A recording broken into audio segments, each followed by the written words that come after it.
को मिला विराम, परमानंद समाया है।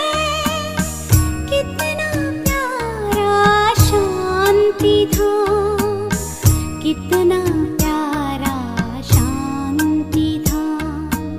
अंतर मन बन गया सुमन, आओ कर ले प्रभु मिलन, आओ कर ले प्रभु मिलन। नई सुबह की नई किरण, चलो रे पंछी पार गगन। नई सुबह की नई किरण, चलो रे पंछी पार गगन। बिखरा करके किरण किरण, बुला रहा है वो प्राण धन। आओ कर ले प्रभु मिलन।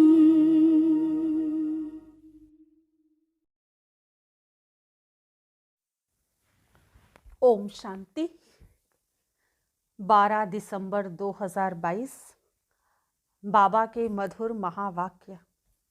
मीठे बच्चे, बाप भल यहाँ तुम्हारे सम्मुख है, लेकिन याद तुम्हें शांति धाम घर में करना है।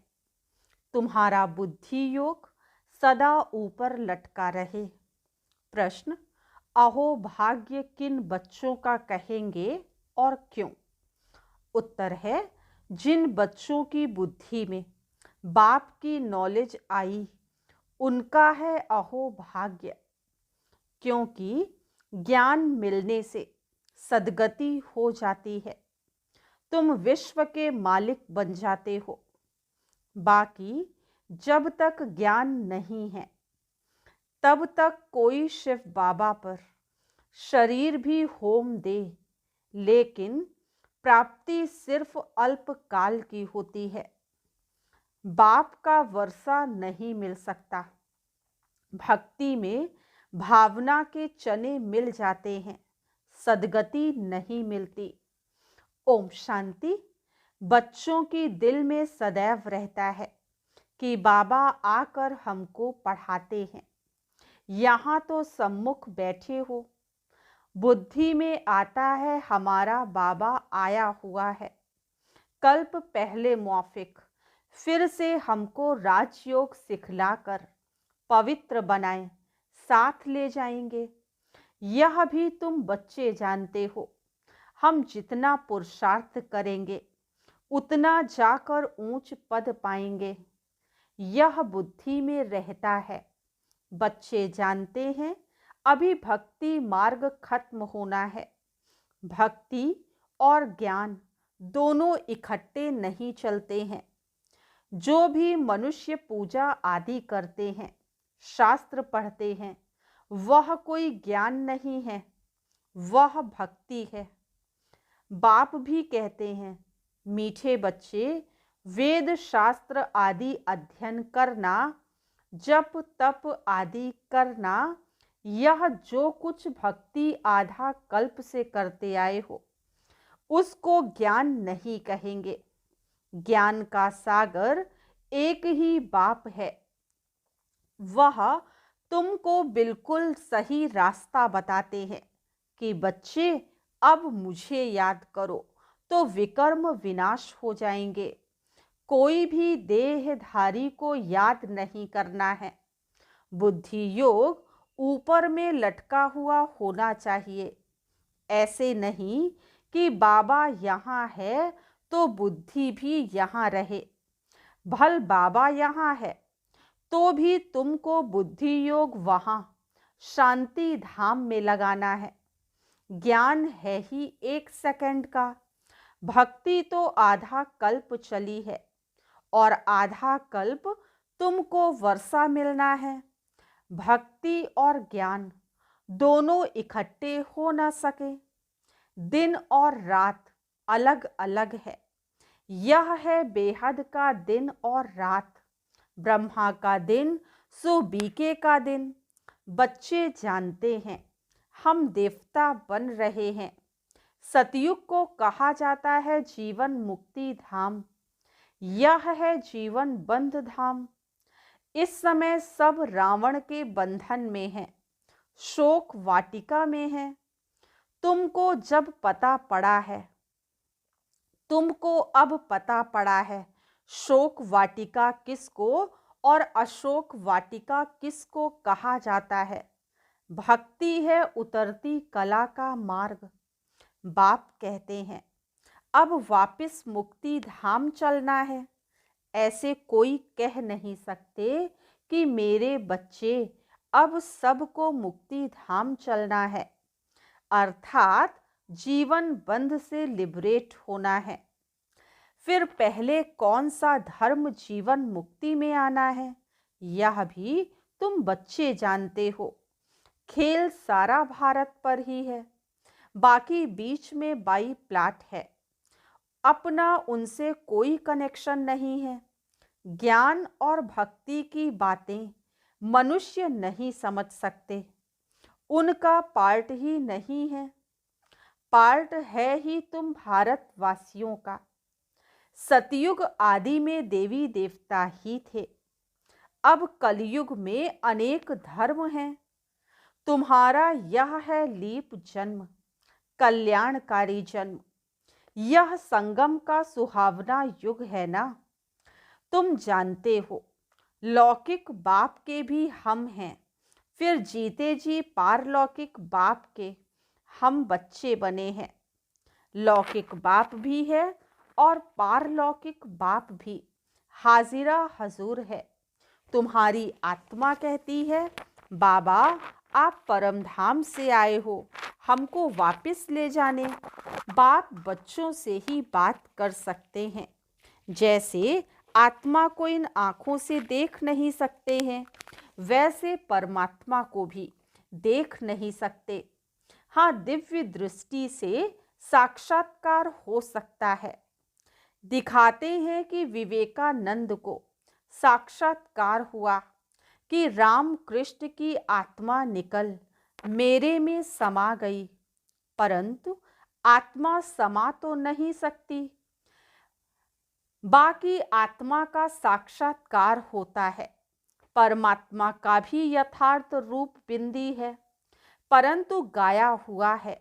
वह हजारों सूर्यों से भी तेजोमय है। तो परमात्मा अगर वह साक्षात्कार ना कराए तो कोई का विश्वास ना बैठे। बिंदी रूप के साक्षात्कार से कोई समझ ना सके, क्योंकि उनको कोई जानते ही नहीं। यह नई बात बाबा ही बतलाते हैं। परम आत्मा बड़ी चीज तो हो ना सके, वह अति सूक्ष्म से सूक्ष्म है, उनसे सूक्ष्म कुछ भी है नहीं। यह भी तुम बच्चों की बुद्धि में है कि आत्मा और परमात्मा जो बिंदी रूप है, उनमें सारा पार्ट नूंधा हुआ है। आत्मा में 84 जन्मों का अपना अपना पार्ट नूंधा हुआ है। कितनी विचित्र बात है, बाप बिगर कोई समझा ना सके। यह बातें तुम विलायत वालों को समझाओ तो वंडर खाएं और तुम्हारे ऊपर कुर्बान जाएं।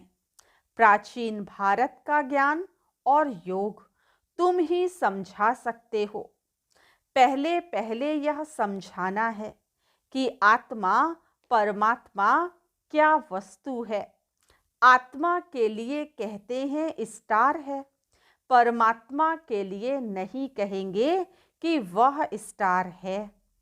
आत्मा कोई छोटी बड़ी नहीं होती है, वह है ही एक बिंदी जो एक शरीर छोड़ दूसरे में प्रवेश करती है। तुम बच्चे समझते हो, ड्रामा में जो कुछ चलता है वह नूंद है, चक्र फिरता रहता है। यह सब बुद्धि में प्रैक्टिकल आना चाहिए। दुनिया तो इन सब बातों को जानती नहीं है। सबसे तीखी दौड़ी आत्मा की है, एक सेकंड में कहाँ की कहाँ चली जाती है। सेकंड में जीवन मुक्ति मिलती है, तो सेकंड में आत्मा भी वहाँ पहुँचती है। आत्मा कहती है मेरे से तीखा और कुछ है नहीं, मेरे से छोटा और कोई है नहीं। छोटी सी आत्मा में सारी नॉलेज है। उनको कहा जाता है गॉड इज नॉलेजफुल।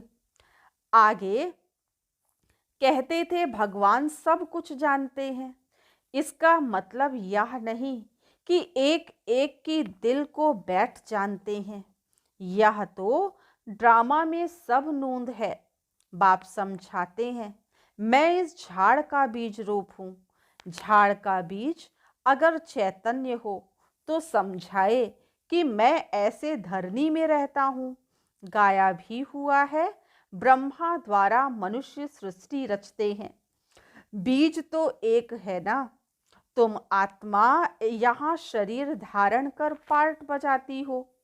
बाप कैसे आकर प्रवेश करते हैं यह तुम बच्चों को अब मालूम पड़ा है। बाप आकर नॉलेज देते हैं, सदैव बैठा नहीं रहता। बाप ने समझाया है जब झाड़ की जर्जरी भूत अवस्था होती है तब ही मैं आता हूँ। अभी सहायता के लिए बहुत यज्ञ रचेंगे। यह है रुद्र ज्ञान यज्ञ। कृष्ण ज्ञान यज्ञ तो हो ना सके। श्री कृष्ण तो देवता थे, वह द्वापर में आ ना सके। देवता फिर क्षत्रिय वैश्य शूद्र बनते हैं। श्री कृष्ण देवता द्वापर में कैसे आ सकता। रावण राज्य में देवताएं पैर नहीं रखते। तुम बच्चे जानते हो आत्मा अविनाशी है। आत्मा में ही संस्कार रहते हैं। शरीर तो खत्म हो जाता है। आत्मा में ही अच्छे व बुरे संस्कार रहते हैं। अब तुम समझते हो जो भी मनुष्य मात्र हैं वह ड्रामा प्लान अनुसार चल रहे हैं। आगे यह नहीं समझते थे कि सृष्टि किस आधार पर चलती है। ईश्वर के आधार पर तो है नहीं। यह तो बना बनाया खेल है जो फिरता रहता है। ऐसे नहीं ईश्वर के आधार पर खड़ा है। जैसे तुम्हारा पार्ट है वैसे परमात्मा का भी पार्ट है। साक्षात्कार भी मैं कराता हूँ। भक्ति मार्ग में हर एक की मनोकामना अल्प काल के लिए पूरी होती है। दान पुण्य आदि जो कुछ करते हैं उसका अल्प काल के लिए सुख मिलता है। थोड़ा सा सुख मिला फिर ऐसा कर्म करते हैं जो उनको भोगना पड़ता है। कहते हैं भावी के भुंगरे चने भी अच्छे। भक्ति मार्ग में मेहनत करते हैं, मिलता क्या है? चने। शिव बाबा पर भल शरीर भी होम देते हैं तो भी मिलते बुगरे हैं। वर्षा तो मिल ना सके। काशी कलवट खाने समय विकर्म भल नाश होंगे, फिर शुरू हो जाएंगे तो भावना के बुगरे हुए ना। ज्ञान मार्ग में तुमको देखो कितना माल मिलता है। एकदम तुम विश्व के मालिक बन जाते हो। यह कोई की बुद्धि में अगर नॉलेज आ जाए तो अहो सौभाग्य। ज्ञान से सद्गति होती है। इसको नॉलेज कहा जाता है।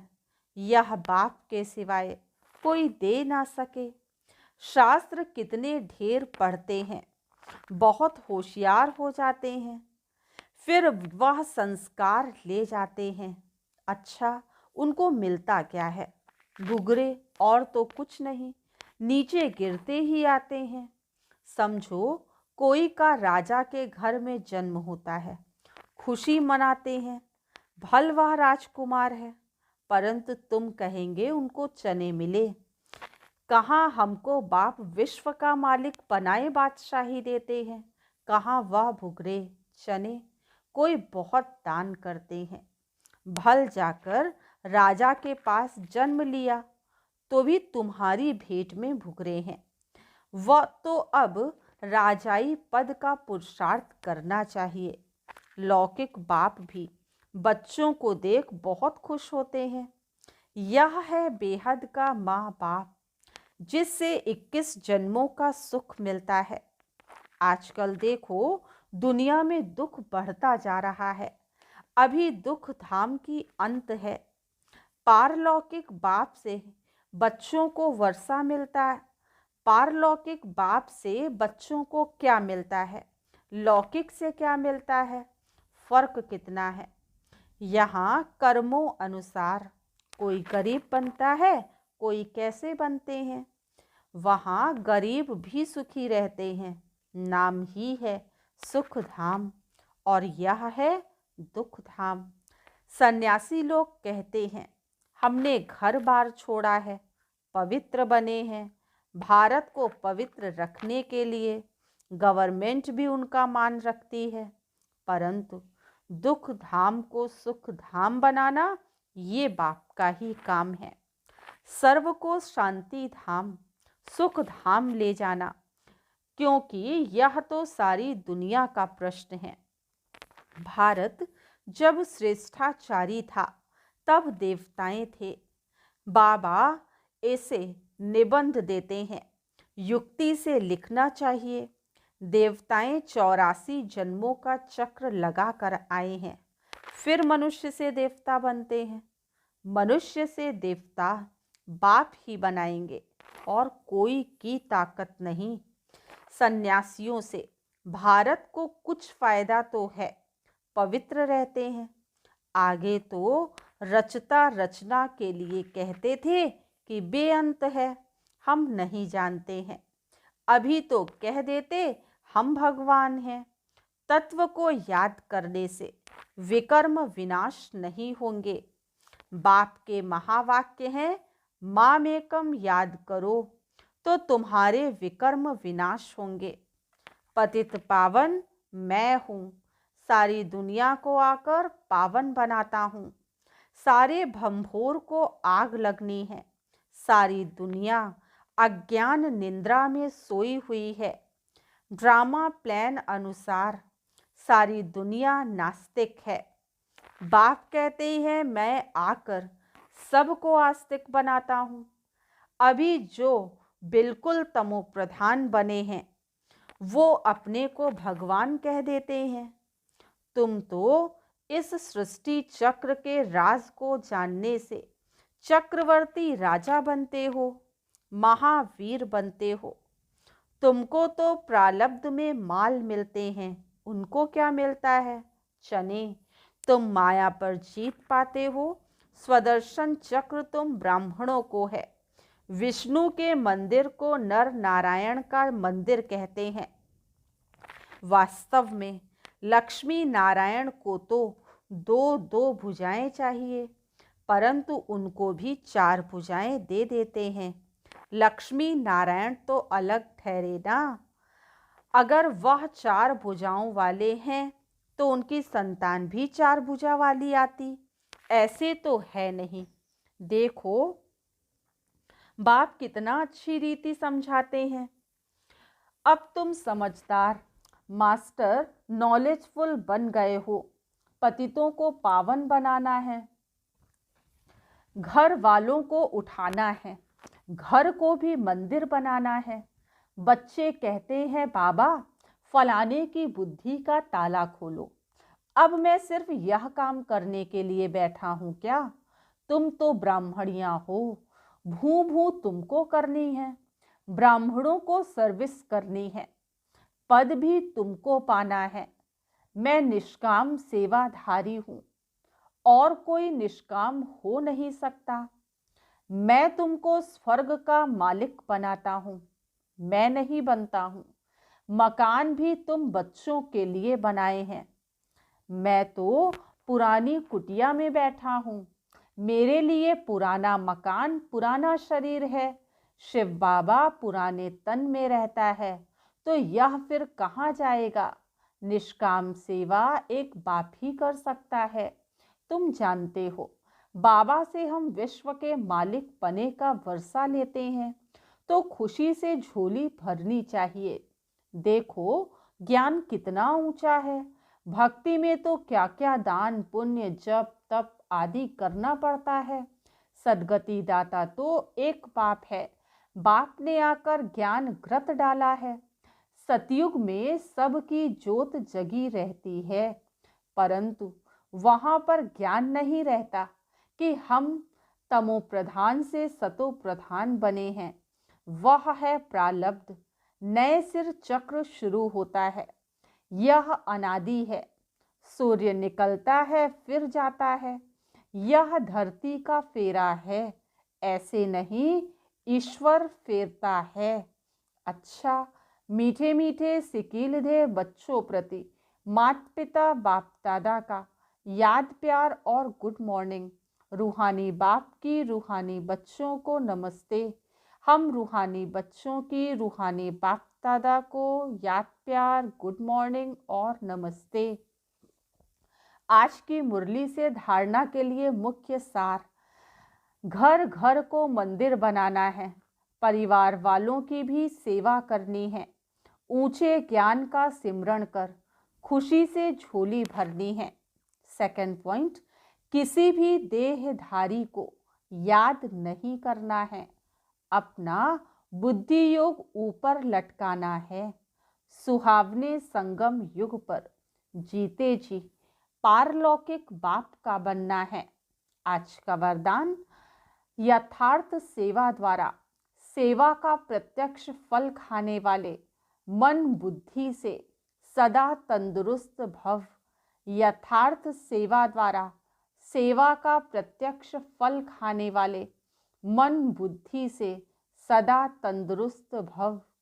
यदि सेवा युक्ति युक्त है और यथार्थ है तो सेवा का फल खुशी, अति इंद्रिय सुख, डबल लाइट की अनुभूति अथवा बाप के कोई ना कोई गुणों की अनुभूति प्रत्यक्ष फल के रूप में जरूर होती है। और जो प्रत्यक्ष फल खाते हैं वह मन और बुद्धि से सदा तंदुरुस्त रहते हैं।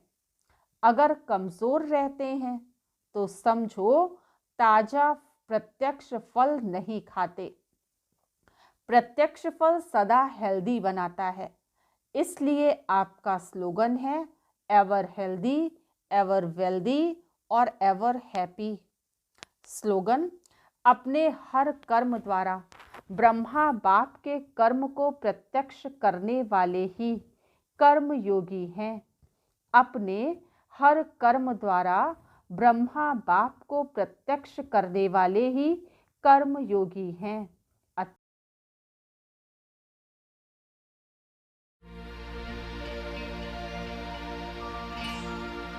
तुम्हारा प्यार ओ बाबा, ओ बाबा,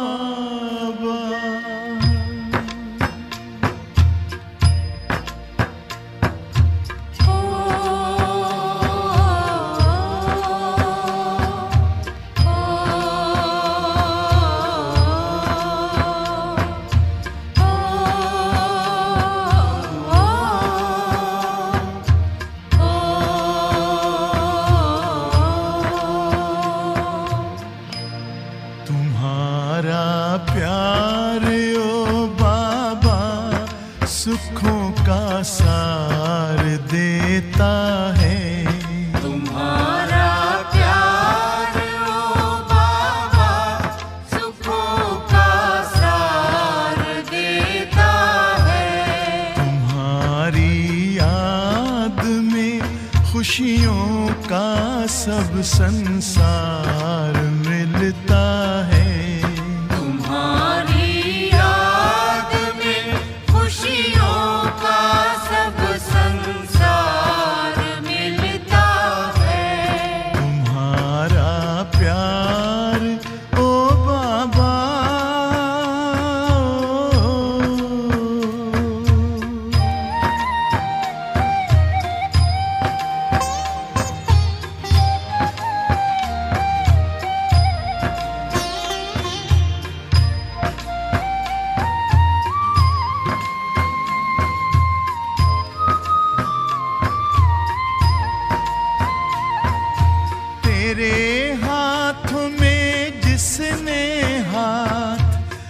अपना दे दिया बाबा।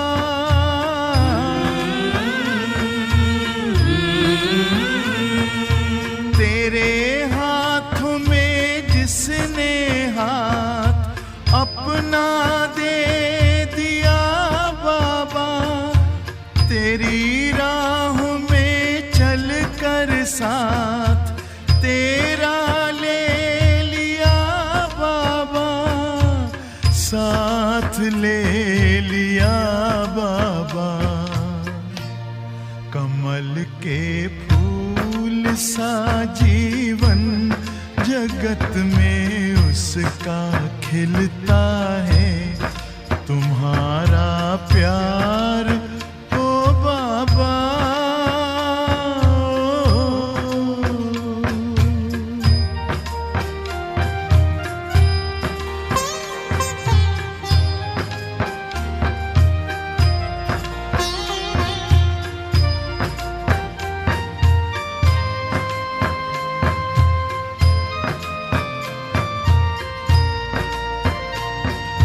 नजर जिनकी सदा तुम पर बसे, जिस दिल में बस तुम हो,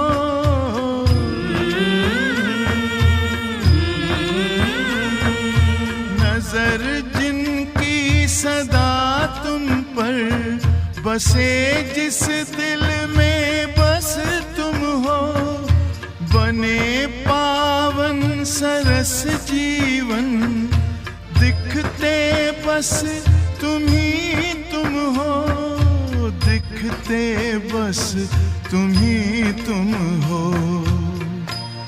तेरी पलकों की छाया में हमेशा वो तो पलता है, तुम्हारा प्यार ओ बाबा।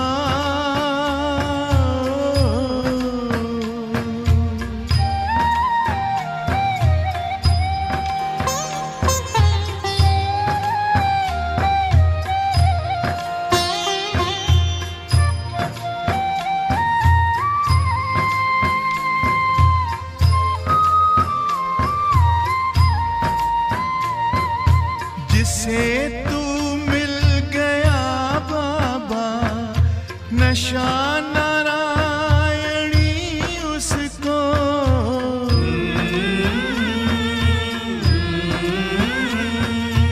जिसे तू मिल गया बाबा, नशा नारायणी उसको, नहीं दुनिया का फिर कोई आता रास शय उसको, आता रास शय उसको।